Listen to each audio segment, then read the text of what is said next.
Hi, and welcome to day 25 of Living Your Happier Life. Okay, the final step in creating our roof for our home for happiness is to contribute to something greater than yourself. There is a Chinese saying that goes like this. It says, if you want happiness for an hour, take a nap. If you want happiness for a day, go fishing. If you want happiness for a year, inherit a fortune. If you want happiness for a lifetime, help somebody. So much research shows that the happiest people in the world, they contribute to something greater than themselves. It's altruism, and altruism is the giving of yourself to others, and it brings more well-being. There's research that altruism brings greater health and greater happiness, and it's great. And I'm not just talking about donating money. Giving money to charity is great. I am all for that.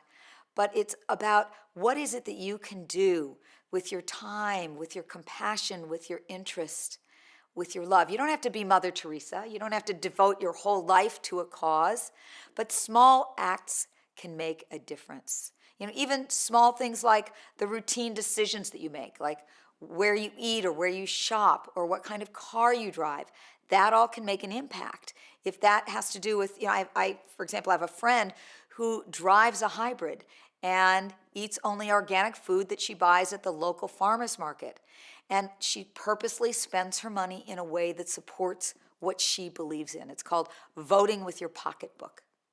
So that's one way to give of yourself. And giving of yourself isn't about filling an inner emptiness. This kind of giving that I'm talking about comes from your joy, your inspiration. It comes from feeling like this is what you're here to give. And I don't mean about overgiving. I'm not talking about overgiving and being a martyr and being so exhausted, but really doing the things that you feel drawn to do. And I'll tell you an example in my own life. I, for many, many years, wanted to be a big sister in the Big Brothers and Big Sisters program. And at the time, I was living in a small town in the Midwest, and there wasn't a Big Brothers and a Big Sisters anywhere in the area. It would have been an hour and a half drive for me. And so but I always had that in the back of my mind, that that's something I want to do. And when I moved to California, to where I live now, there was a Big Brothers and Big Sisters just down the street. I would drive by it. And one day I said, this is it. I'm doing this. And I went in and I said, I want to be a big sister. And it was an extremely interesting and great experience. They do an extensive study on what it is you want. They really researched me. They came to my house. They asked me what kind of child I wanted. They were matching girls with women, so I was going to be matched with a girl. I said, I think that a 10-year-old girl, somebody who's very creative and kind of fast moving, that's probably what would be a good match for me. Well, Laura, the woman at Big Brothers and Big Sisters, called me one day and she said, Marcy, I have got the perfect match for you. And she described her and she said, and she's 7. And I thought, 7? I'm not sure. I'm not sure if I can do that. But okay, let's give it a try. And what they do is they match you up with your little sister, and you get together once and you see if it's a good match. And it was love at first sight. When Leah and I first met, we just knew we were a match. Here's actually a picture of us on our very first meeting. There's a wig store in the town that I live in, and there was a special 5 wigs for $5.